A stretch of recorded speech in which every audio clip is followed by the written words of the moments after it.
మంగళం గురుదేవాయ మహనీయ గుణాత్మనే సర్వలోకశరణ్యాయ సాధురూపాయ మంగళం. వసుదేవసుతం దేవం కంసచాణూరమర్దనం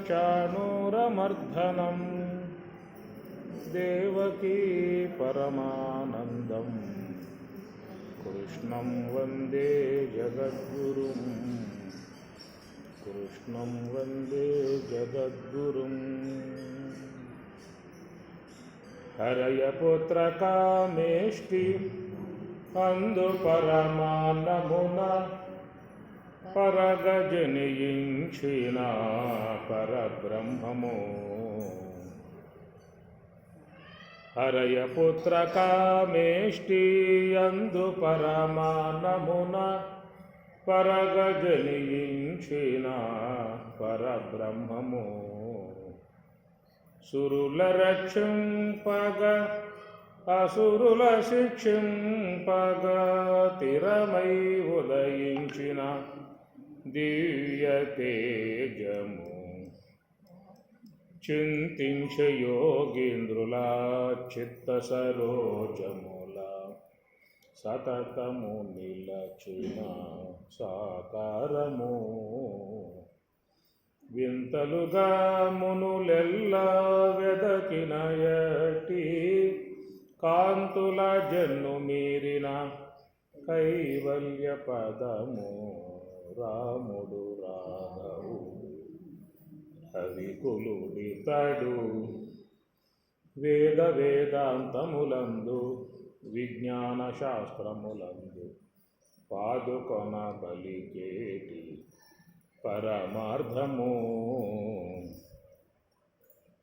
వేద వేదాంతములందు విజ్ఞాన శాస్త్రములందు పాదుకొన బలికేటి పరమార్థము. బోధితో శ్రీ వెంకటాద్రి పొంచి విజయనగరాన ఆదికి అనాది అయిన అర్చావతారము. ఆదికి అనాది అయిన అర్చావతారము. రాముడు రాఘవుడు రవికులుడితడు భూమి జగుపతి అయిన పురుష నిధానము.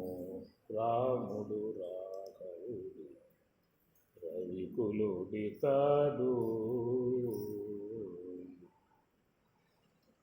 భగవద్గీత 8వ అధ్యాయము అక్షర పరబ్రహ్మయోగము. అర్జున ఉవాచ కిం తద్బ్రహ్మ కిమధ్యాత్మం కిం కర్మ పురుషోత్తమ అధిభూతం చ కిం ప్రోక్తం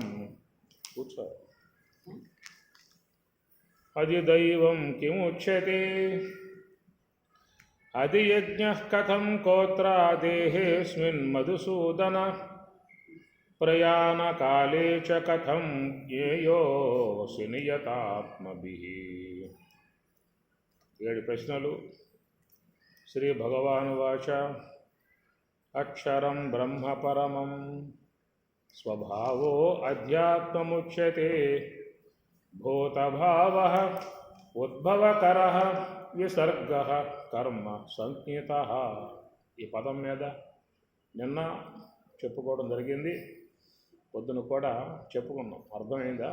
భూతభావ ఉద్భవకర అనగా భూతముల యొక్క ఉనికి, భావ అంటే ఉనికి, ఉద్భవకర కలగజేసేటువంటి ఏ కర్మ అయితే ఉన్నదో మనం ఆ కర్మను తెచ్చిపెట్టుకున్నాము.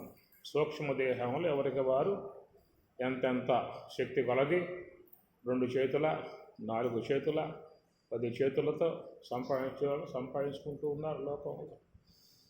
కనుక ఆ విధంగా మరి ఉద్భవకర మళ్ళా పుట్టేటువంటి వ్యవస్థను అందరూ కూడా అభివృద్ధి చేసుకుంటూ ఉన్నటువంటి మార్గంలో ఉన్నారా?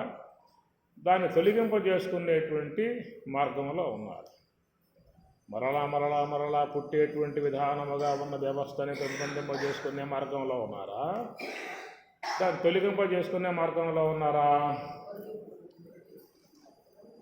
ఎవరికి వారు శక్తి గలది ఉత్సాహంతో, రెట్టించిన ఉత్సాహంతో ఇంకా బాగా పోటీపడి నీకంటే నేను, నాకంటే అనే విధాయకాలందరూ ఉద్భవకర, మళ్ళా పుట్టుకలకు హేతువుగా ఉండేటువంటి యొక్క భాగాలని బాగా పెంపొందింపజేసుకుంటున్నటువంటి విధానం. వాటి తోడుగా రాగద్వేషాలు, అసూయ, కక్ష, ప్రతీకార, వైర, విద్వేష ఉన్నాయి కదా. ఇవన్నీ బాగా దాన్ని ఉత్సాహంగా, రెట్టింపు ఉత్సాహముగా లాక్కుపోతా ఉన్నాయి. ఆ పనులను చేయిస్తూ ఉన్నటువంటి విధానంగా అది ఉద్భవకర, విసర్గ కర్మ సంజ్ఞత అనేది స్వామివారు మంచి అంశంగా మనకి బోధించినటువంటి విధానము. మరి తర్వాత 4వ ప్రశ్న, అధియజ్ఞ అధిభూతం చ కిం ప్రోక్తం అధిదైవం కిముచ్యతే అధియజ్ఞ కథం కోత్ర దేహేస్మిన్ మధుసూదన. హే మధుసూదన, మధు అనేటువంటి యొక్క రాక్షసుని సంహరించాడు కాబట్టి స్వామివారికి పేరు మధుసూదన, సంహరించాడు. మధు అనేటువంటిది ఏంటంటే, మధు అంటే తేనె. తేనె అంటే తీయగా ఉండే విధానం అన్నమాట. అందరిలో ఆ తీపితనముగా ఉన్నటువంటిది ఏమిటి అని చెప్పారంటే అహం ఉన్నదే చాలా తీయగా ఉండేటువంటి మధు అన్నమాట. ఏమాత్రం అహం దెబ్బ తిన్నదా అని చెప్పారంటే ఇంటికి పోయి పోట్లాడతారు, ఇంటికి పోయి కొట్టేస్తారు. అప్పుడు ఒక్క మాట చూడండి, ఆ పోయే వాళ్ళు పిలిచి ఒక్క మాటను చూద్దాం, ఏం చేస్తారు? కొట్టి పడేస్తారు. కనుక వ్యక్తిత్వం దెబ్బ తిన్నది అని చెప్పానంటే తిరుగుబాటు ఆపోటే ఆరంభమవుతుంది. నీ చంటి పిల్లవాడు నువ్వు దెబ్బ కొట్టు, ఏం కొడుతున్నావు అంటాడు. అది అందువల్ల ప్రతి ఒక్క వ్యక్తిలో కూడా మహా తీయగా ఉండేది ఏంటంటే వ్యక్తిత్వం, అహం వృత్తి అన్నమాట. సామాన్యంగా పోయేది కాదు. నేను నిరహంకారినండి, నాకు అహంకారమే లేదు అంటాడు పైకి. విషయం వచ్చిందా అంటే రెట్టింపు రకాలుగా ప్రవర్తించే విధానం ఉంటుంది. అందువల్ల మానవుని జీవితంలో ప్రధాన పాత్ర పోషించేటువంటిది నిర్మమో నిరహంకార సహశాంతిం అధిగచ్చతి. పరమాత్మ ఎవరైతే జీవితంలో నిరహంకారం కలిగి ఉండగలిగితే సహశాంతిం అధిగచ్చతి, శాంతిగా జీవితాన్ని జీవించే అవకాశం వాళ్ళకి ఏర్పడుతుంది అని పరమాత్మ అంటాడు. కనుక మానవునిలో ఉన్నటువంటిది అహంకారము, మమకారము ఇవన్నీ చేరి వికారాలు పుట్టింపజేస్తూ ఉంటాయి. కారం అంటే ఇష్టమో చెప్పండి. ఏమాత్రం కూరలో కారం తగ్గిందా అని చెప్పనంటే ఆ పూట అమ్మగారికి అష్టోత్తర సహస్రనామాలతో పూజ ఉంటుంది. ఒక కారం తగ్గించండి చూడండి ఎట్లా ఉంటుందో పరిస్థితి. కాబట్టి కారం బాగా తిని ఎందుకు వస్తున్నాయి బీపీలు, షుగర్లు చెప్పండి? ఎందుకు వస్తున్నాయి? మరి దాంట్లో పోసి తింటే ఉప్పు కారాలేక అది. అందుచేత ఆహార పదార్థాల విషయంలో కూడా జాగ్రత్తలు వహించాల్సి ఉంటుంది. ప్రతి పదార్థంలో గుణం ఉంటుంది. పదార్థంలో ఉన్న శక్తి దేహానికి వస్తుంది, గుణం మనసుకు పోతుంది అన్నమాట. అందులో సాత్విక సంబంధమై ఉన్న ఆహారం తీసుకోమని స్వామి చెప్తాడు. ఆయుస్సత్వ బలారోగ్య సుఖప్రీతి వివర్ధనా రస్యాః స్నిగ్ధాః స్థిరాః హృద్యాః ఆహారః సాత్విక ప్రియాః. అందువల్ల సాత్విక సంబంధమై ఉన్నటువంటి యొక్క ఆహారం తీసుకున్నట్లయితే శరీరము ఆరోగ్యంగా ఉంటుంది, మనస్సు ప్రశాంతంగా ఉంటుంది. రజోగుణాత్మకమై ఉన్నటువంటి యొక్క ఆహారం తీసుకున్నట్లయితే లోపల మంటలే, మనసులో కూడా మంటలే. లోన కడుపులో మండిపోదు, అలసర్లు వస్తున్నాయి కదా. లోన మంటే మనసులోనూ మంటే అన్నమాట. కాబట్టి ఈ ప్రకారంగా స్వామి చెప్పేది రజస్సు తమస్సు సంబంధమై ఉన్నటువంటి ఆహారాల జోలికి పోమాకండి. సాత్వికమై ఉన్నటువంటి యొక్క ఆహారం తీసుకున్నట్లయితే మనస్సు బాగా ఉంటుంది, శరీరము ఆరోగ్యంగా కూడా ఉండే అవకాశం ఏర్పడుతుంది. ఎందువల్ల ఈనాడు మనిషికి ఆరోగ్యాలు లేకపోవడం కారణమని చెప్పానంటే రజో సంబంధము తమో సంబంధమై ఉన్నటువంటి యొక్క ఆహార పదార్థాలు లోనగా పంపుతున్నాం కాబట్టే ఆరోగ్యాలు లేవు ఈనాడు. ఎక్కడ పడ్డా మొత్తం కొత్త కొత్త వ్యాధులు పుట్టుకొస్తూ ఉన్నాయి. కొత్త కొత్త వ్యాధులు పుట్టుకోసం కారణం ఏంటంటే పదార్థాలు కొత్త కొత్త పదార్థాలు చేసుకుంటూ ఉన్నారు, కొత్త కొత్త వ్యాధులు వస్తూ ఉంటాయి. అందుచేత ఆహార విషయాలు కూడా జాగ్రత్త వహించాల్సి ఉంటుంది. కాబట్టి నిర్మమ నిరహంకార సహశాంతి, అలాంటి యొక్క తీయగా ఉండేటువంటిది రెండు అహంకారము మమకారం రెండు తీయగా ఉండేటువంటివి. కాబట్టి అలాంటి మధుసూదన అలాంటి వాళ్ళల్లో పతనహేతువై ఉన్నటువంటి యొక్క అహంకార మమకారాలు లేకుండా చేసే విధానం పరమాత్మ. కాబట్టి పరమాత్మకు మధుసూదన అనేటువంటిదిగా సంబోధన చేసేటువంటిది ఉంటుందన్నమాట. మధుసూదన అధిభూతం చ కిం ప్రోక్తం అధిదైవం కిముచ్యతే అధియజ్ఞ కథం కోత్ర. ఇక్కడ 3 ప్రశ్నలు మళ్ళీ 3 చెప్పుకున్నాం కదా, ఇప్పుడు మళ్ళీ 3 ప్రశ్నల మీద చెప్పుకునే విధానము. మరి అధిభూతం అనేటువంటి కిం అధిభూతం అనేటువంటి ప్రశ్నకు పరమాత్మ అంటూ ఉన్నాడు అధిభూతం క్షరోభావ.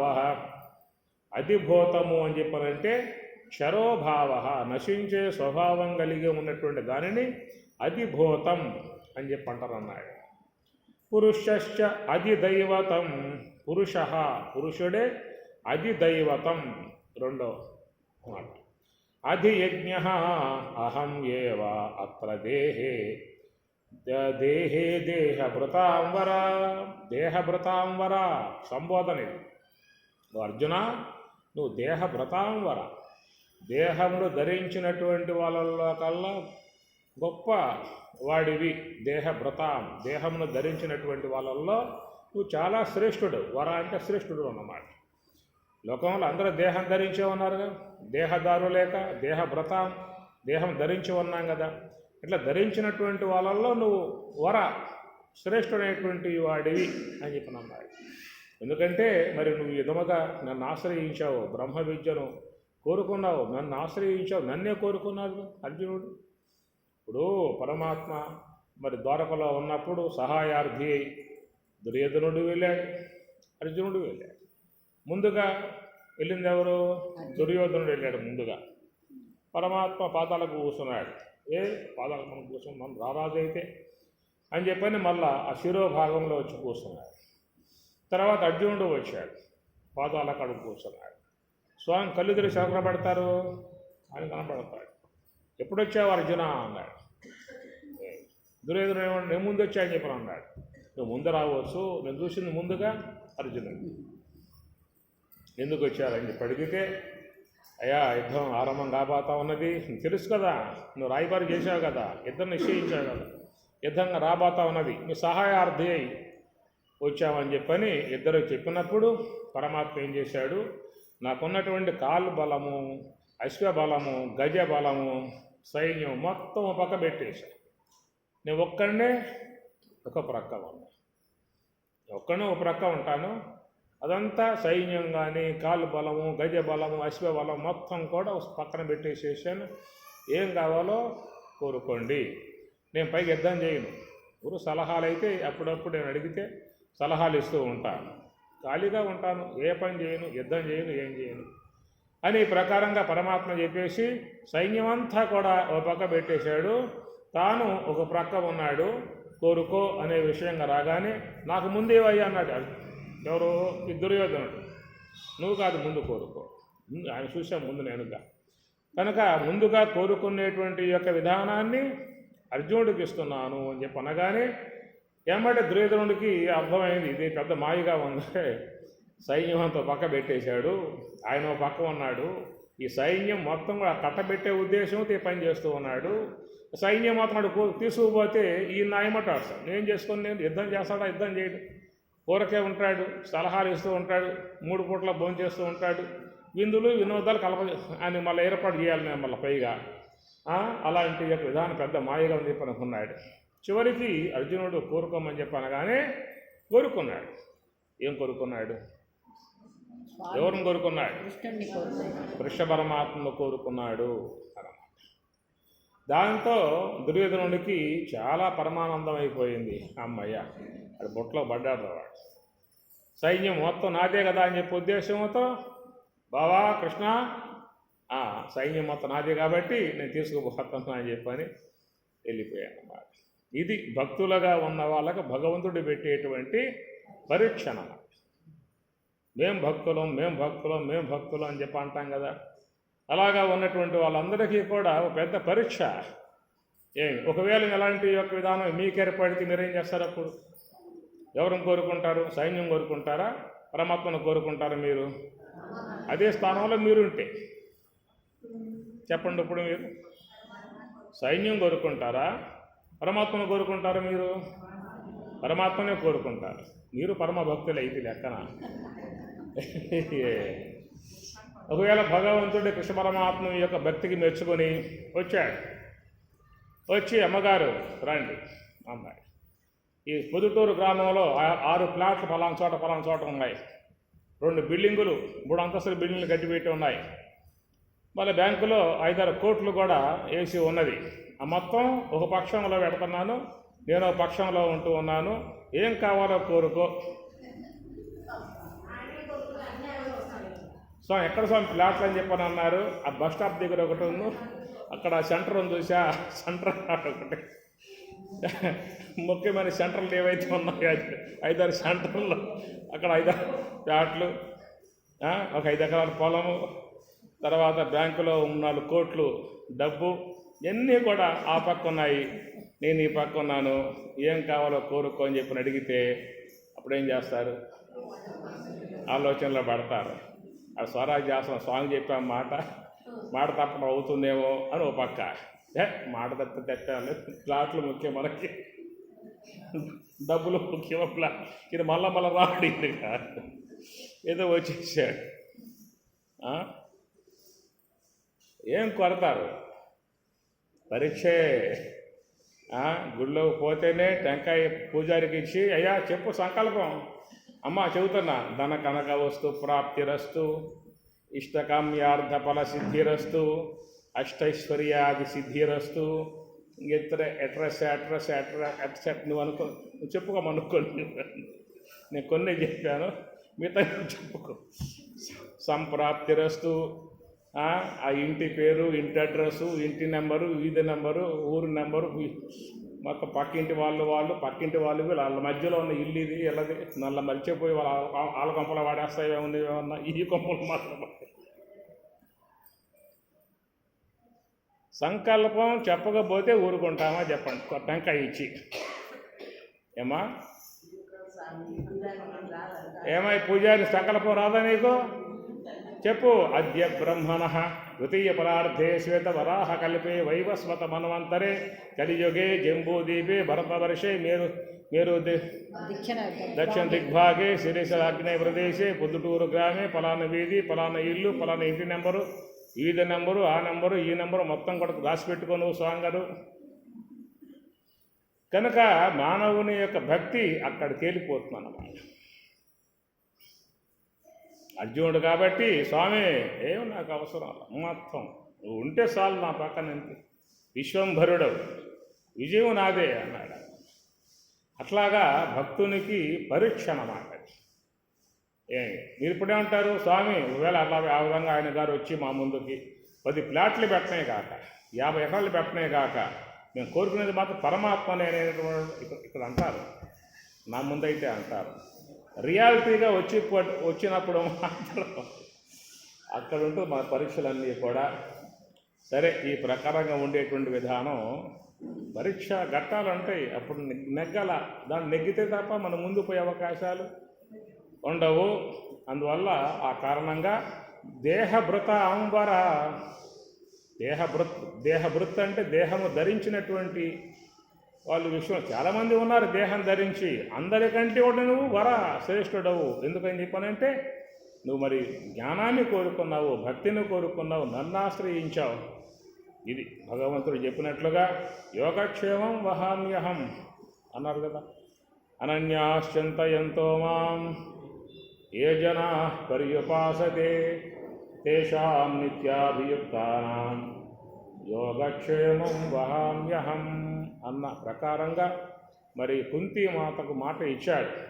ఆ మాత ఏడుస్తూ దుఃఖపడుతూ ఉంటే, ఎట్లాగ నాయన అంతా ఆ పక్కే ఉన్నారు, భీష్ముడు, ద్రోణుడు, కర్ణుడు, అశ్వత్థామ అందరూ ఇక్కడ ఆ పక్క, నా పక్క ఎవరు లేరు, మన బిడ్డల వైపు ఎవరు లేరు అని చెప్పని బాధపడితే, నేను ఉన్నానత్త, నువ్వేం బాధపడమాక అన్నాడు. రక్షిస్తాను మీ బిడ్డలని చెప్పిన మాట ఇచ్చాడు. కాబట్టి ఆ ప్రకారంగా ఆయన అన్ని విధాలా కాపాడుకుంటూ వచ్చిన విధానమే కదా భారతంలో. ఎంతమంది తిరుగుబాటు చేసినప్పటికీ కూడా ఆయన ముందు కూర్చున్నాడు, శంఖాన్ని పూరించాడు, రాండి, ఎవరు వస్తారు రాండి అని చెప్పేసి. భక్తులను కాపాడే విధానం భగవంతుడు ఎప్పుడు కూడా వహించి ఉంటాడు. కాబట్టి యుద్ధం అయిపోయే నాటికి 100 మంది కౌరవులు, ఎంతమంది ఉన్నారు? ఎంతమంది ఉన్నారు? 100 మంది కౌరవులు కదా. ఎంతమంది ఉన్నారు యుద్ధం అయిపోయే లోపల? ఒక్కడమే గల్లా. 5 మంది పాండవులు, ఎంతమంది పోయారు? ఒక్కడు పోయారు. ఇది అన్నమాట నిదర్శనం. 100 మంది కౌరవులు అయితే ఒక్కడమే కదా. 5 మంది పాండవులు అయితే 5 మంది ఉన్నారు. కాపాడుకుంటూ వచ్చేటువంటి విధానం ఒక భక్తి పరంగా, భక్తి తత్వ విధానముగా సూచించేటువంటి యొక్క సూచన అన్నమాట. కాబట్టి జీవితంలో ఎప్పుడూ కూడా గురు కరుణ, దైవ అనుగ్రహము సంపాదించుకోవలసి ఉంటుంది.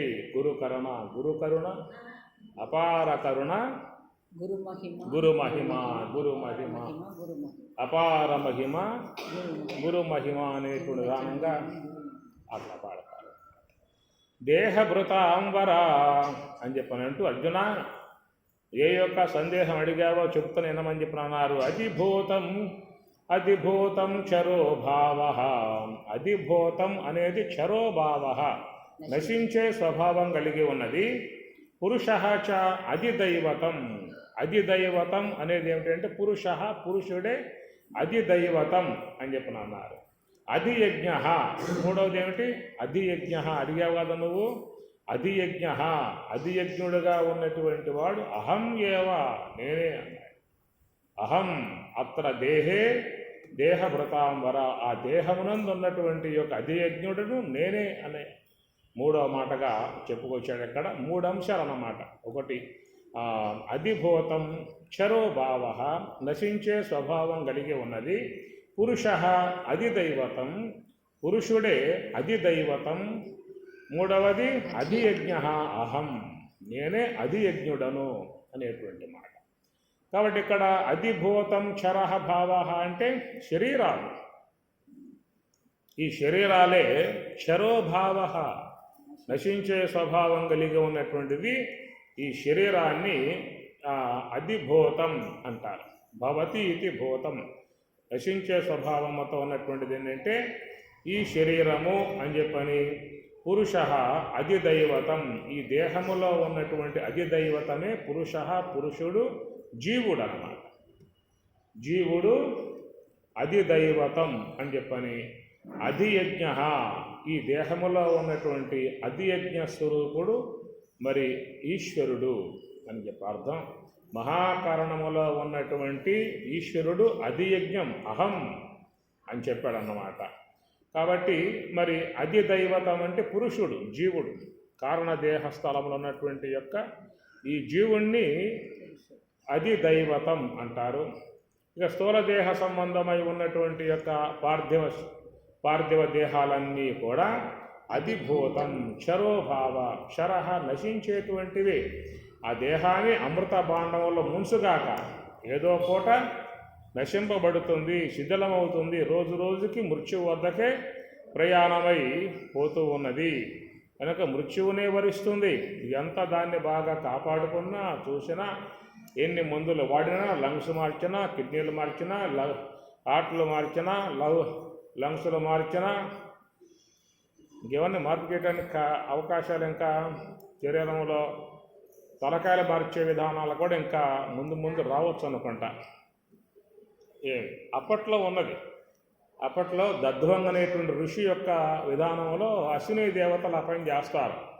దేవేంద్రుని యొక్క శాపానికి గురైనటువంటి అశ్విని దధ్వంగ్ అనేటువంటి యొక్క ఋషి మరి ఆ దేవేంద్రుడి యొక్క శాప కారణంగా శిరస్సు ఖండింపబడుతుంది. అందువల్ల వీరు ముందుగానే పోయి ఆ శిరస్సును ఖండించి ఒకసారి పెట్టేశారు. అతన్ని గుర్రప తలకాయ పట్టుకొచ్చి అంటించి బతికించారు. తర్వాత ఆ వార్త విన్నటువంటి దేవేంద్రుడు వజ్రాయుధం ప్రయోగించాడు. ఆ వజ్రాయుధం యొక్క వేగానికి ఆ శిరస్సు కాస్త తెగి ఎక్కడో పడిపోయింది. ఆ పడిపోవటంతో మళ్ళా ఆ దధ్వంగ్ ఋషి యొక్క శిరస్సు తీసుకొచ్చి అంటించి ఆయన బతికించిన విధానం మీకు చాందోగ్యోపనిషత్తులో వస్తుందన్నమాట. అంటే అప్పట్లో వైద్యం ఉందన్నమాట. ఇంకా వైద్యం ఇప్పుడు రావాల్సి ఉన్నది. అంటే చాలా ఉన్నాయి వైద్యాలు. ఏమి ఇప్పుడు దక్షయజ్ఞంలో దక్ష ప్రజాపతి శిరస్సు ఖండించి హోమగుండంలో హోమం చేయలే. అప్పుడు భార్య వచ్చి మరి దుఃఖానికి గురై శపిస్తానని చెప్పి అనగానే అప్పుడు పరమశివుడు బ్రహ్మ వాళ్ళందరూ వచ్చి శాంతించమ్మా అని చెప్పి పరమశివుని మెప్పించి నాయన ఏదో అయిపోయింది బతికని సోయ అని చెప్పానంటే అప్పుడు గుర్రప తలకాయ మేక తలకాయ పట్టుకొచ్చి దాన్ని పెట్టి అంటించి ఏదో సంజీవిని పూలు రాసి బతికించలేదా? వైద్యం ఉందా లేదా? ఇంకా రాలా. అప్పుడెప్పుడు విమానాల్లో పోయేవాళ్ళు అనుకునేవాళ్ళు. విమానాల్లో పోవటం ఏంట్రా అనుకున్నారు. ఇప్పుడు పోవటంలా ఇంకేమి రావాలి? పుష్పక విమానాలు రావాలన్నమాట. ఎంతమంది ఎక్కినా కానీ ఇంకో వ్యక్తి ఖాళీ ఉండే విధానంగా రాగలిగితే ఎంతమంది అనుకోవచ్చు అమెరికాకి. అదొక విధానం. పూర్వకాలంలో మహాత్ములు అదృశ్యమైపోయేవారు, ప్రత్యక్షమయ్యేవారు. కృష్ణ పరమాత్మ అదే కదా. ద్వైతవనంలో ఉన్నప్పుడు మరి ఆ యొక్క కౌరవులు దుర్వాసుని వాళ్ళని పరీక్షించమని పంపిస్తే మరి శిష్యగణంతో వచ్చేస్తే అప్పటికే వాళ్ళు భోంచేసి పాత్ర కడిగి పూజా మందిరంలో పెట్టేస్తే ధర్మరాజు ఆతిథ్యం ఇచ్చి భోంచేయండి అని వాళ్ళని కోరుకోవటం, స్నానం కోసం నదికి పోవటం, ఈ వార్త ద్రౌపది అమ్మవారికి తెలియజేయటం, ఆ పాత్ర మొత్తం కడిగి శుద్ధంగా పెట్టేయటం. ఒక మెతుగా అప్పుడు వచ్చే అవకాశాలు లేవక మరి ఎంతమందికి ఆతిథ్యం ఇచ్చి ఆయన కూర్చున్నాడు. ఆతిథ్యం ఇవ్వకపోయావో శపిస్తాడు. అందరూ దుర్వాస మహర్షి అన్నమాట. కాబట్టి ఈ ప్రకారంగా ఉన్న సంకటం వస్తే ఎవడో వెంకటరమణుడే కదా. అప్పుడు కృష్ణ పరమాత్మల వారిని ప్రార్థించగానే ఎమ్మటే స్వామి గారు ప్రత్యక్షం అయ్యారు. అప్పట్లో విద్యలు ఉన్నాయి. అదృశ్యం కావటం, ప్రత్యక్షం కావటమైనటువంటి విద్యలు ఉన్నాయన్నమాట. అట్లాగా స్వామివారు వచ్చి ఏమిటి బాధ అని చెప్పానంటే ఎట్లాంటి పరిస్థితి. వాళ్ళు ఏమో మగవాళ్ళు అర్థం చేసుకోరు. ఇచ్చేయటం ఆతిథ్యం. ఇంట్లో పప్పులు ఉన్నాయా, ఉప్పులు ఉన్నాయా, చింతపండు ఉందా, అన్న బియ్యం చూసుకోవాల్సిన అవసరం లేదా? అవి వాళ్ళు ఏం చేస్తారు? ఇచ్చేస్తారు ఉదారంగా. చేసేది ఎవరు చేయాలి? ఏమైనా అర్థం ఉందా? ఇది అమ్మగారుల యొక్క బాధ అన్నమాట. కాబట్టి ఆ ప్రకారంగా ఏం బలపడమాకమ్మా అని చెప్పి అన్నాడు. పాత్ర తేపోవాలి. ఏం పాత్ర తెచ్చి మొత్తం గడిగా పెట్టి అక్కడ పెట్టేశాను. ఇప్పటికేం రాదేక రేపే అక్షయ పాత్ర సూర్యుడిచ్చాడు ఆ పాత్రని. ఏమి లేదయా అడిగేసా మొత్తం అని చెప్పాను. ఏమ్మా చూద్దాం, దాని మెతుకు ఉండదా, ఏదో ఒక మూల మెతుకన్నా ఉండదా, చిన్న మనసన్నా ఉండదా అని చెప్పానంటే అమ్మగారు తీసుకురావటం, సంకల్పం చేయటం, ఓ మెతుకు నిర్మాణం చేసుకోవటం, దాన్ని ఉదరగోళంలో పడేయటం, విశ్వమంతా తృప్తి చెందులుగాక అనటంతో దుర్వాస మహర్షి యొక్క శిష్యులు గణాలతో కూడా పొట్ట ఉబ్బిపోయి తిట్టడానికి అవకాశాలు లేకుండా బాగా తేపుతూ భుక్తాయాసంతో వాళ్ళు దొల్లాడుతూ ఉన్నారు అక్కడ నది ఒడ్డున. అప్పుడు కృష్ణ పరమాత్మ వేటికి వచ్చి భీమసేన రా, రెడీ పదార్థాలు పిలుచుకురా అని చెప్పి అనగానే ఈ భీముడు పోయాడు గదబోధ అని వేసుకొని. అయ్యా మహాత్ములారా రాండి ఏడొచ్చేది. అప్పటికే వాళ్ళకి ఉదరమంతా కూలిపోయి భుక్తాయాసంతో పొల్లాడుతూ ఉంటే వాళ్ళకి అర్థం కావట్లేదు ఇంత పరిస్థితి అని చెప్పేసాను. రాండి మా స్వామి వచ్చారు, నల్లమైన వచ్చాడు, స్వామి వచ్చాడు, రాండి పిలుచుకురామన్నాడు కొనగానే వాళ్ళకి అర్థమైపోయింది అన్నమాట. దాంతో అప్పన్న వాళ్ళు నమస్కారం పెట్టి స్వామి నమస్కారం తొలపైపోయింది మన్నించని చెప్పని అటు వెళ్ళిపోవటం జరిగిందనమాట. కాబట్టి ఆ కాలంలో మహాత్ములు ఋషులు కూడా సంకల్ప మాత్రంతో అట్లా అదృశ్యమైపోవటం, ప్రత్యక్షమయ్యే విధానాలుగా రావటం అని చెప్పనే విద్యలు ఆ కాలంలో ఉన్నాయి. అది ఇప్పుడు రాగలిగితే కూడా అంతే, సంకల్పించుకున్నావా అమెరికాలో ఉంటావు. కుమారుడు అమెరికాలో ఉన్నాడు, రోజంతా ప్రయాణం చేయాలి, అలసిపోయే పరిస్థితి, రోజంతా కూర్చోవాలి, దాంట్లో పడుకునే అవకాశం లేవు, రాలేదు ఇంకా. అలాంటి విధానంగా కనుక మీకు అలాంటి విద్య కనుక వచ్చి ఉన్నట్లయితే ఎంత సౌలభ్యంగా ఉంటుంది. సంకల్పం చేశారా, ఇంట్లో ఉన్నారా? సంకల్పం చేశారా, ఆశ్రమంలో ఉన్నారా? సంకల్పం చేశారా, హైదరాబాద్లో ఉన్నారా? సంకల్పం చేశారా, ఇంట్లో ఉన్నారా? స్త్రీలకు బస్సు టికెట్లు ఫ్రీ అనాల్సిన అవసరం లేదుగా. అనే అవసరం ఉంది ఇంకా సంకల్పం మాత్రంతో పోయేట్లయితే. ఈ ప్రకారంగా ఎన్నో విద్యలు పూర్వకాలంలో ఉన్నాయి. అవన్నీ కూడా మంత్రశాస్త్రం విధానంగా ఉన్నటువంటి యొక్క అంశాలు. ఈ పూట యంత్రం, ఆ పూట మంత్రం. కనుక మంత్రానికి అంత శక్తి ఉన్నది. మంత్రాలకు చెప్తారు మనవాళ్ళు, మంత్ర చింతకాలు రాలుతాయి అని చెప్పేసి. కాబట్టి అందుచేత ఆనాటి కాలంలో మంత్రముల ద్వారానే వాళ్ళు అన్ని కార్యాలు కూడా నిర్వర్తింపజేసుకునే విధానం ఉంది. కాబట్టి ఆ ప్రకారముగా అధిభూతం క్షరోభావ పురుషశ్చాది దైవతం. అందుచేత ఆపోస్థలములో ఉన్నటువంటి విధానమే అధిభూతం క్షరోభావ. క్షరహ అంటే నశించే స్వభావం కలిగి ఉన్నటువంటిది ఈ దేహము. అందువల్ల ఈ దేహాన్ని ఎంత మనం కాపాడుకునే ప్రయత్నం చేసినప్పటికీ కూడా ఏదో ఒక పూట ఆ దేహం పోవాల్సిన విధానమే అయి ఉంటుంది. అయితే జీవించి ఉన్నంత కాలంలో మనం దేహాన్ని ఎప్పుడూ కూడా ఆరోగ్యంగా కాపాడుకోవాల్సిందే. దేహము ధరించి ఉన్నాగా, దేహముతో ఉన్నాగా, దేహముతో వ్యవహారం చేయాల్సి ఉన్నదిగా. శ్వాస పోయే పర్యంతం వరకు మన ఆరోగ్యం మన చేతుల్లో ఉండాలి, మన యొక్క వ్యవహారం మన చేతుల్లో ఉండాలి. కాబట్టి దేహాన్ని కాపాడుకోవాల్సిన బాధ్యత ప్రతి ఒక్క వ్యక్తికి ఉంటుంది. శరీరాన్ని ఎంత శరీరం అనిత్యము అనుకున్నా, అశాశ్వతము అనుకున్నా, నశ్వరము అనుకున్నా, పోయేదని తెలిసినప్పటికీ కూడా దేహంతో ఉన్నాం కదా, వదిలిపెట్టిపోతావా? పోం కదా. దేహం నేను కాదు, రోజు చెబుతున్నాం కదా, నువ్వు దేహం కాదు. నాహం దేహో నేంద్రియామ్యంతరంగం నాహంకార ప్రాణవర్గో నబుద్ధి ధారాపత్య క్షేత్ర విద్యాది దూర సాక్షి నిత్య ప్రత్యేగాత్మా శివోహం నాహం దేహో నేంద్రియాన్యంతరంగం. నేను దేహం కాదు, ఇంద్రియాలు కాదు, ఏమీ కాదు. అన్నం పెట్టమాని, దేహం కాదు కదా, నీళ్లు పోయటం మాని, అన్నం పెట్టడం మాని. అది కాదండి, ఏదో శ్లోకం ఉంది కాబట్టి చదువుకుంటూ ఉన్నానే కానీ దేహం నేను కాదని చెప్పని అన్నం మానేస్తానా, నీళ్ళు మానేస్తానా? అది శాస్త్రం చదువుకోవాల్సి ఉంటుంది. ఎలా అయితే అన్నం పెట్టద్దా, చక్కగా చూసుకోవద్దా దేహాన్ని? నేను దేహం కాదు సరే, అయినా ఏ విధంగా చూసుకోవాలో ఆ విధంగా చూసుకోవాలి. కనుక మనకు దేహం అనేది చాలా అవసరం కూడా. ఒక రకంగా చూస్తే చాలా అవసరం. దేనికి అవసరం? మోక్షాన్ని పొందటానికి.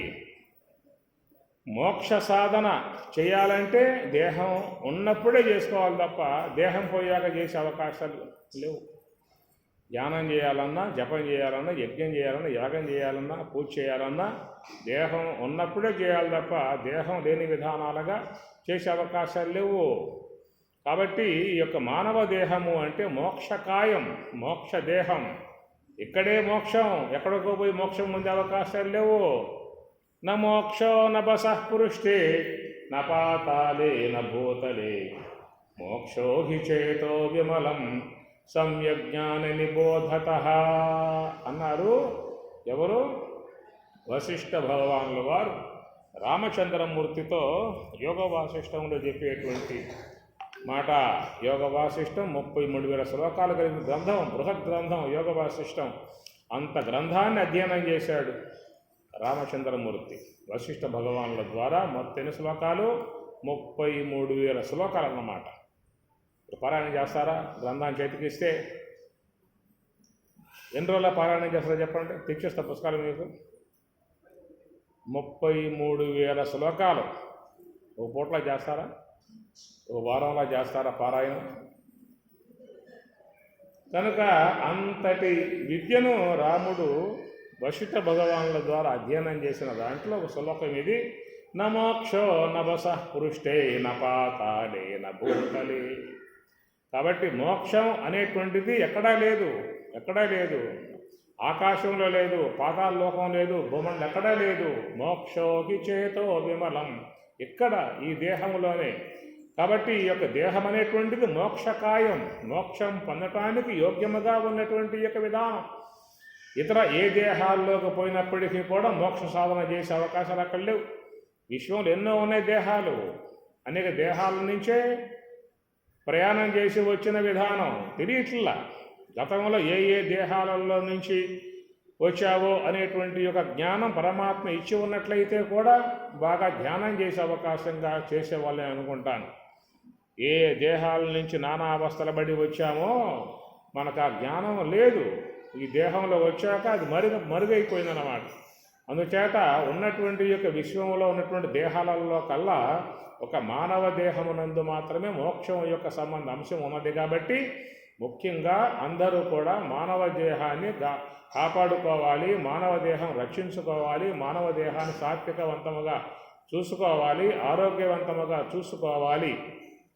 ఏమి పడవలో ప్రయాణం చేసేటువంటి వాడు ఒకవేళ ఆ పడవకు బెద్దం పొడిచాడనుకో, మధ్యలో పోయాడు అనుకోండి, ఆ పడవకు బెద్దం పొడిచాడు, ఏమవుతుంది అప్పుడు? మధ్యలో పోయాడు పడవలో కూర్చొని, మధ్యలో పోయాక ఏం చేశాడు? ఒక బెద్దం పొడిచాడు పడవకి, ఏమవుతాడు? పడవ మునిగే, తాను మునిగే. అట్లాగే మనం కూడా పడవలో ఉన్నాం, దేహం అనే పడవలో ఉన్నాం. కాబట్టి ఈ పడవ అనేటువంటిది ఏదైనా ప్రమాదానికి గురయ్యిందా అని చెప్పనంటే మనం జీవితంలో సాధన చేసే అవకాశం అనేటువంటిది ఉండదు. కాబట్టి మానవ శరీరము అనేది మోక్ష సాధన వస్తువు. మోక్షాన్ని పొందటానికి యోగ్యముగా ఉన్నటువంటి యొక్క వస్తువు ఒక మానవ జన్మే. ఇహైవ ఫలమశ్నుతే, మానవ దేహంలో మాత్రమే మోక్ష సాధన చేసి మరి జన్మరాహిత్యం చేసుకోవాల్సి ఉంటుంది. ఈ దేహం వదిలిపోయిన తర్వాత ఇక నీకు అవకాశం అనేటువంటివి ఉండేది లేదు. కాబట్టి ఒక మానవ దేహం క్షరమై ఉన్నప్పటికీ కూడా, నశ్వరమై ఉన్నప్పటికీ కూడా ఆ శరీరాన్ని మంచిగా ఆరోగ్యవంతముగా కాపాడుకోవాల్సినటువంటి యొక్క బాధ్యత ప్రతి ఒక్క వ్యక్తికి ఉన్నది. తుది శ్వాస పర్యంతం వరకు నీకు నీ దేహము నీకు అధీనములో ఉండాలి. కాబట్టి అధిభూతం క్షరో భావ అది పురుషస్య అధిదైవతం. లోన ఉన్నటువంటి యొక్క జీవుడు అధిదైవతం. ఆ జీవుడి యొక్క స్థానం ఎక్కడ అని చెప్పనంటే నేత్రస్థలము. నేత్రస్థలము జీవుడు ఉన్నటువంటి స్థలము. అవిద్య ఉపాధిగా ఉన్నటువంటి యొక్క ఈ జీవుని స్థలము నేత్రస్థలం అయితే అధియజ్ఞ అహం ఏవ అత్ర దేహే. ఎవరయ్యా అధియజ్ఞుడు అని చెప్పనంటే అహం ఏవా, నేనే. అధియజ్ఞ అంటే ఈశ్వరుడు, మహాకారణములో ఉన్నటువంటి ఈశ్వరుడు అధియజ్ఞ అనగా యజ్ఞ క్రతువును చేయటానికి యోగ్యమై ఉన్నటువంటి యొక్క స్థలము మహాకారణ స్థలము. అధియజ్ఞ అని యజ్ఞ పురుషుడు. భోక్తారం యజ్ఞ తపసా సర్వలోక మహేశ్వరం. సమస్త లోకాలను కూడా శాసించేటువంటి వాడు ఈశ్వరుడు. ఆయన సర్వ యజ్ఞములకు యజ్ఞభోక్త. భోక్తారం యజ్ఞ తపసాం సర్వలోక మహేశ్వరం. సమస్త లోకాలను శాసించేటువంటి యొక్క విధానముగా ఉన్నటువంటి ఈశ్వరుడు. ఆయన శాసకుడు. భీషాస్మాత్ వాతః పవతే భీషోదేతి సూర్య భీషాస్మాత్ అగ్నిశ్చ వాయుశ్చ మృత్యుర్ధావతి పంచమః అని అంటుంది కఠోపనిషత్తు. కాబట్టి ఆయన శాసనం భీషాస్మాత్ వాతః పవతే. గాలిని శాసించాడు, సూర్యుడిని శాసించాడు, అగ్నిని శాసించాడు. అన్నీ కూడా పరమాత్మ యొక్క శాసనమే. ఆయన శాసనం ఉంది కాబట్టి అందరూ కూడా చక్కగా ఊపిరి పీలుస్తూ హాయిగా ఉన్నారు. ఈ పంచభూతాలలో ఏది విజృంభించినా ఈ లోకంలో ఏ యొక్క ప్రాణి జీవించే అవకాశం లేదు. ఆ మధ్య తుఫాను వచ్చింది, ఓ దెబ్బ కొట్టింది, ఆ పని మొత్తం కొట్టుకుపోలా. నదులు ఏం గృహములు కానీ చెట్లు మొత్తం కూడా విజృంభించిందా అంటే ఏం మిగలవు విశ్వంలో. అలాగే విజృంభించకుండా అన్నీ కూడా వాటి స్థాయిలో వాటి పరిధిలో జీవించే విధానముగా ఉండే విధానముగా సర్వేశ్వరుడు శాసిస్తాడు. కనుక సమస్త విశ్వాన్ని శాసించిన వాడు మన యొక్క దేహాన్ని కూడా శాసించింది ఆయనే. మన శరీరంలో ఉన్నటువంటి అవయవాలు కూడా మన ఆజ్ఞతో పనిచేస్తూ ఉన్నాయా? ఈ దేహము ఉన్నది అంటే ఆ దేహమునందు ఈశ్వర శాసనం. మనం కేవలం ఏదో రుచికరంగా వండుకుని పడేస్తాం. పడేసిన తర్వాత జీర్ణం కావాలి, రసాలుగా మారాలి, ధాతువుల్లోకి పోవాలి. అనగా 72,000 నాడీ మండలాలు దేహంలో ఉన్నాయి. ఏ నాడీ మండలంలో కూడా అన్ని ప్రసారం అయితేనే మన అవయవాలు బాగా పనిచేసే అవకాశం ఉంటుంది. కనుక ఏ యొక్క నాడీ మండలం కనుక మానుకుందా అని చెప్పానంటే ఏలు ఆడదు, చెయ్యి ఆడదు, కన్ను ఆడదు, రెప్ప ఆడదు, ఏం ఆడవు. అన్ని నాడులు కూడా సకాలంలో బాగా పనిచేస్తేనే నీకు అన్ని అవయవాలు సక్రమంగా పనిచేసే విధానం. ఇప్పుడు పక్షవాతం అని చెప్పి అంటల్లా అంటే ఏమిటి? ఆ పక్షంలో పనిచేయట్ల నాడీ మండలాలు కాబట్టి ఆ చెయ్యి ఇక్కడ పైకి లేకపోదు, కాళ్ళు పైకి లేకపోదు. ఇక అందుచేత లోపల అన్నీ కూడా శాసనం, భగవంతుని శాసనానుగుణ్యముగా మన శరీరంలో అన్నీ పనిచేస్తున్నాయి. లంగ్స్ కానీ, హార్ట్ కానీ, కిడ్నీ కానీ, లివర్ కానీ, అన్నవాహిక కానీ. ఎవరు ఆజ్ఞాపించారు వాటిని? ఎవరు చెప్పారు ఆడమని చెప్పని పని చేయమని చెప్పేసి అని? పని చేయట్లేదు లేదా? ఏ ఒక్కటి మానుకున్నా ఖాళీ మన పని. హార్ట్ మానుకుంది, నాకు వద్దయ్యా పని అని చెప్పని మానుకుంది అనుకో, ఏమవుతుంది మన పరిస్థితి? హార్ట్ కానీ, కిడ్నీ కానీ, లివర్ కానీ, ఇంకా ప్యాంక్రియాస్ కానీ. ప్యాంక్రియాస్ అది మానుకుంటాం ముఖ్యంగా. అది మానుకోవటం వల్లే ఆ ద్రవం ఉత్పత్తి కాదు, ఇకన ఆ రక్తం కావట్లేదు అన్నమాట. దానికోసంగా ఆ బిల్లలు వేసుకోవాలి. ఆ బిల్లల పేరేమిటి? ఇన్సులిన్ అనే బిల్లలు వేసుకుంటే తప్ప ఆ యొక్క జీర్ణమైనటువంటి పదార్థం తిరిగి రక్తంగా మారే అవకాశాలు ఉండవు. కాబట్టి చాలామందిలో చూసినట్లయితే ఆ ఒక్కటే మొండికేస్తూ ఉందన్నమాట. ఇది మానేస్తుంది, ఆ పని చేయటం మానేస్తూ ఉన్నది. కాబట్టి ఈనాడు ఎక్కడ పడ్డా, ఎవరిలో పడ్డా ఏమిరా అంటే షుగర్ అండి, ఏం తినే అవకాశాలు లేవు, భయం అయిపోయింది అనే భావాలేక. ఎందువల్ల అంటే మనం మన అలవాట్లు, మన ఆహార విహార వ్యవహారాల వల్ల అవి కూడా పనిచేసి విధానం మానేసుకుంటున్నాయి. అట్లాగా మనం చాలా వరకు ఏంటంటే మన దేహంలో ఉన్నటువంటి అవయవాలని వాడే చేతులారా పాడు చేసుకునే పరిస్థితి.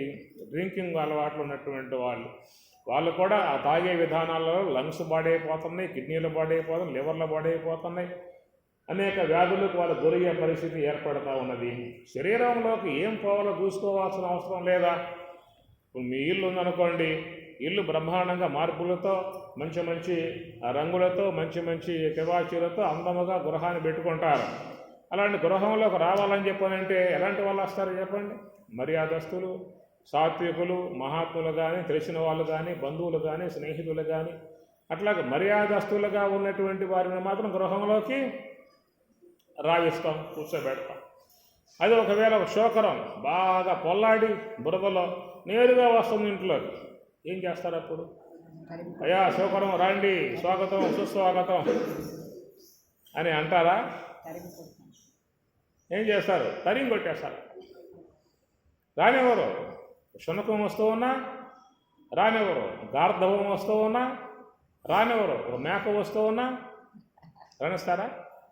రానివ్వరు. బాధ్యతలో ఉండగానే తరిగి వస్తారు. కనుక ఆ ఇల్లు బాగా కట్టుకున్నావు కదా, మార్పులు వేసావు, అన్నీ శివ పెట్టుకున్నావు కాబట్టి ఎలాంటి జంతువులు వస్తూ ఉంటే ఏం చేస్తారు? పంపించేస్తారు బయటికి. మరి ఈ దేహం ఎవరు కట్టారు? ఈ ఇల్లు ఎవరు కట్టారు? ఈశ్వరుడు కట్టాడు. ఆ ఇల్లు ఎవరు కట్టారు? నువ్వు కట్టుకున్నావు. ఈ ఇల్లు ఎవరు కట్టారు? ఈశ్వరుడు కట్టాడు. మరి ఆ ఇంట్లోకి గార్ధబాలు వస్తే రానివ్వరు, శోకరాలు వస్తే రానివ్వరు, మేకలు వస్తే రానివ్వరు, గొర్రెలు వస్తే రానివ్వరు, గాడిదలు వస్తే రానివ్వరు. మరి ఈ దేహంలోకి గాడిద గారు రాండి, శోకరం గారు రాండి, గొర్రె గారు రా, మేక గారు రా, కోడి గారు దీంట్లో పోస్తున్నా. ఇది నేను కట్టింది కాదు కాబట్టి, ఆయన కట్టాడు కాబట్టి, ఆయన సృష్టించాడు కాబట్టి, ఆయన గృహంలోకి ఆయన సృష్టించినవి పోవచ్చు. ఆయన కట్టిన ఇంట్లోకి ఆయన సృష్టించిన జీవులు ఆయన ఇంట్లో పోవచ్చు అన్నమాట. మన కట్టిన గృహంలోకి మాత్రం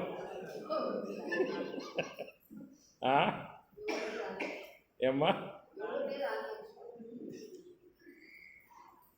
ఏమయ్యా ఆహ్వానించడం వల్ల గొర్రె గారు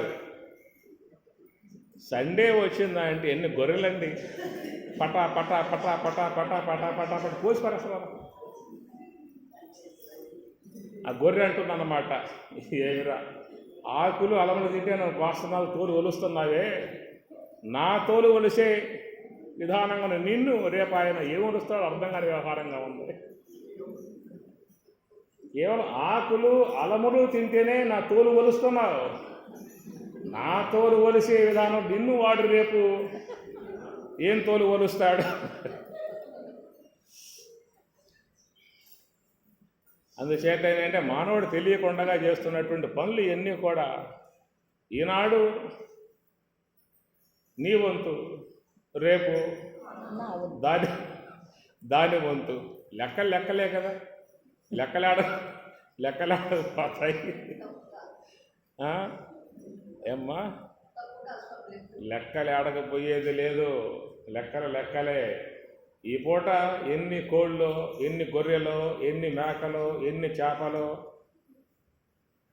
ఇక చైనాకి పోతే ఎన్ని పాములు, ఎన్ని కప్పలు, ఎన్ని తేళ్ళు అని తినేశాడు. ఇక ఆ తర్వాత మరి ఎమ్మబట్టులు, అరే పోరా అని చెప్పంటూ వాడు అడిగేస్తూ ఉన్నాడు. అడిగాడు యముడు, ఏమిటని చెప్పని అన్నాడు. అయ్యా వీడి లెక్కంత ఇది, ఇన్ని గొర్రెలు, ఇన్ని మేకలు, ఇన్ని బల్లెలు, ఇన్ని చేపలు, ఎంత లెక్క ఉంది వీడికి, పొమ్మని చెప్పంటే పోవటం లేదు. ముందు వాడు గొర్రెల యొక్క రూపాలు ధరించాల్సి ఉంటుంది, అవైన తర్వాత మళ్ళీ చేపల రూపాలు ధరించాల్సి ఉంటుంది, అవైన తర్వాత మళ్ళా ఏ తిన్నాడు మాకు లెక్కే కదా, మళ్ళీ వాడి కోసం ఇక్కడ ఉన్నాయి రాండ్రి పంపించాయ్యా అని చెప్పేసిన వాడిని. తినబడ్డాయిక తినాలిగా. ఈనాడు నువ్వు తిన్నావు, రేపు వాడు తింటాడు, నువ్వే శాశ్వతం లోకంలో ఏమన్నా. కనుక లెక్కలేడగా పోయే విధానంలో కావు.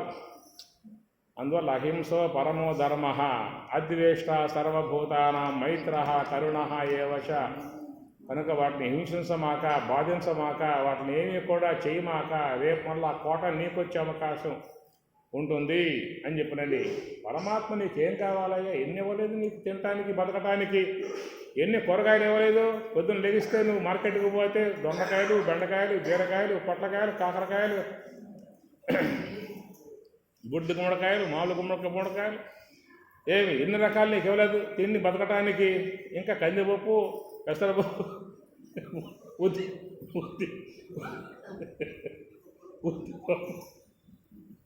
నీకేం కావాలి చెప్పు. అయ్యా నాకు కాకరకాయ చేతిగా ఉంటుందండి, నేను తిను, వంకాయ తిను, వంకాయ కొంచెం దొరదండి, అది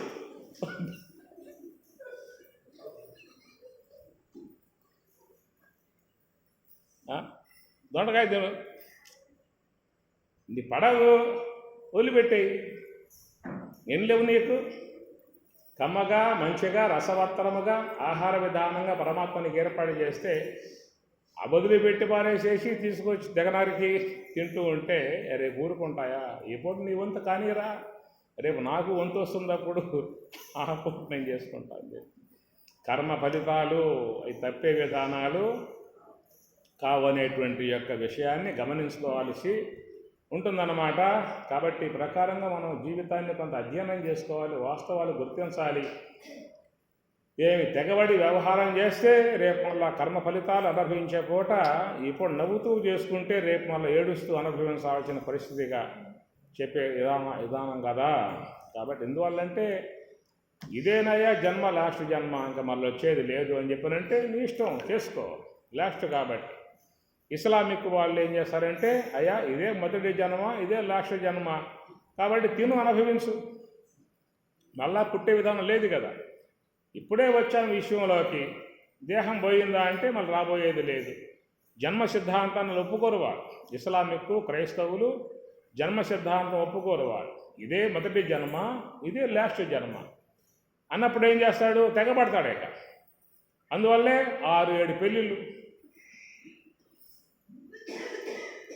వాళ్ళలో అదేం లేదు. వద్దనుకున్నాడా తలాక్కు 3 సార్లు అయ్యిందా అంటే ఎడాకులు ఆపోట అంతే. అమ్మగారు తొలి తలాక్కుతో చదువుకోవాలి, 2వ తలాక్కుతో మూటలు కట్టుకోవాలి, 3వ తలాక్కుతో ఇంటి ముందు ఉండాలి. అదే హిందువుల్లో అయితే విడాకులు కావాలంటే కోర్టుకు పోవాలి, మన తంటాలు పడాలి, ఇద్దరికి వైరం వచ్చింది, ఏదో గొడవ, ఇద్దరికి సఖ్యత లేదు, ఎప్పుడు కాట్లాట్లు కొట్లాట్లు, 96 36, 9 ఇటు 6 ఇటు, 3 ఇటు 6 ఇటు, కలిసే వ్యవహారం కాదు. చూసుకున్నారు, ఎందుకయ్యా ఇది కుదిరే వ్యవహారం కాదు. ఏదో తెరవ పత్రం పట్టుకుంటే తలదారి పోవచ్చు, నీ బతుకు నీది నా బతుకు నాది అని చెప్పని ఇటు కోర్టుకు అర్జీ పెట్టుకున్నారు. తెరవ పత్రం ఇస్తే పోతామని చెప్పేసి అని. ఎలాగానే జడ్జి కూడా తీర్పు ఇవ్వడం, ఇది ఆవేశంతో వచ్చారు, ఆలోచన లేకుండా వచ్చారు. కొంచెం శాంతి ఇస్తే వాళ్ళే మనకు కలిసిపోయే విధానం ఉంటుంది. ఇతను విడదీసినటువంటి పాపం నాకెందుకని చెప్పని జడ్జి గారు కూడా వాయిదాపై వాయిదాలు వేస్తూ ఉంటాడు. ఆయన ఎవడు, ఆయనకి భయమే కదా, విడదీస్తే పాపం అని చెప్పేసి అని. తన కుటుంబానికి వల్ల ఆ యొక్క తగులుతుంది కదా దోషం అని చెప్పేసి అని. అందువల్ల వాడు కోర్టులో తీర్పు ఇవ్వడం అన్నమాట. వాయిదాపై వాయిదా వేస్తూ ఉంటాడు. ఈ వాయిదాపై వాయిదా వేసే విధానాలలో ఏమవుతుందని చెప్పనంటే వకీళ్ళు మింగేస్తూ ఉంటారు డబ్బులన్నీ కూడా. ఆమె దగ్గర మింగేస్తారు, వీడి దగ్గర మింగేస్తారు. కొద్ది కాలం అయ్యేదానికి ఇద్దరు కూడా ఆ కోర్టు మెట్లు కూడా కూర్చున్నారు. ఏమీ అన్నాడు, ఏముందయ్యా 6 వరాల నగలు మొత్తం అయిపోయినాయని చెప్పాను.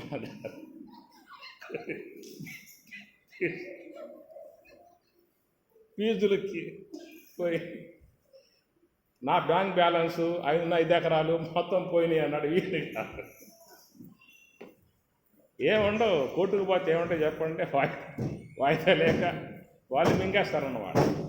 ఇక చివరికి వాళ్ళు ఈ సాగు సావడం కంటే ఆ సాగే సద్దామని చెప్పని ఇద్దరు కలిసిపోయే పరిస్థితి ఏర్పడుతుంది. కనుక ఈ ప్రకారంగా లోకంలో మానవులు చేసుకునేటువంటి విధానంలో అవగాహన లేకుండా ప్రవర్తించే విధానాలలో ఇబ్బంది పడే పరిస్థితిగా ఉండేటువంటిది. కాబట్టి అధిభూతం చరోభావ అది దైవం కిముచ్యతే, అది పురుష అది దైవతం అది యజ్ఞ అహం ఏవ అత్ర దేహే. కాబట్టి ఈ ప్రకారముగా స్థూలదేహము అధిభూతము, అది దైవం అనేటువంటిదేమో జీవుడు, అది యజ్ఞ అనేటువంటిదేమో ఈశ్వరుడు. కాబట్టి ఆ ఈశ్వరుడు శాసకుడుగా ఉన్నటువంటి వాడై యజ్ఞపురుషుడై యజ్ఞస్వరూపుడై మన యజ్ఞం అంటే పూజ, యజదేవ పూజాయాం, పూజనీయమై ఉన్నటువంటి యొక్క స్థలం ఎక్కడ అని చెప్పనంటే మహాకారణం. ఈ మహాకారణములోనే ఈశ్వరుణ్ణి ఆరాధించాల్సి ఉంటుంది. అది దేవతారాధన. మన గృహంలో చేసేది ఏమిటంటే దేవతారాధన. ఇది బ్రహ్మారాధన, ఆత్మారాధన. ఇక్కడ మీకు మోక్షం వచ్చే విధానం. కాబట్టి ఇక్కడ ఉన్నట్లయితే ఏమవుతుంది, ఇది యజ్ఞము, ఇది ఆత్మయజ్ఞము, ఇది బ్రహ్మయజ్ఞము. దీని ద్వారా సమస్త కర్మలన్నీ కూడా కాలిపోయి ఆ జీవునికి మోక్షం ప్రసాదించే విధానం. కాబట్టి అది యజ్ఞ అన్నాడు. దేహే, ఈ దేహమునందు మహాకారణమునందు ఉన్నటువంటి యొక్క ఈశ్వరుడు, ఈ స్థలములో ఉన్నాడు ఈశ్వరుడు. ఈశ్వర సర్వభూతానాం హృద్దేశే అర్జున తిష్టతి. పరమాత్మ అన్నమాట. ఈశ్వర సర్వభూతానాం, సమస్త భూతములలో ఈశ్వరుడు ఉన్నాడు.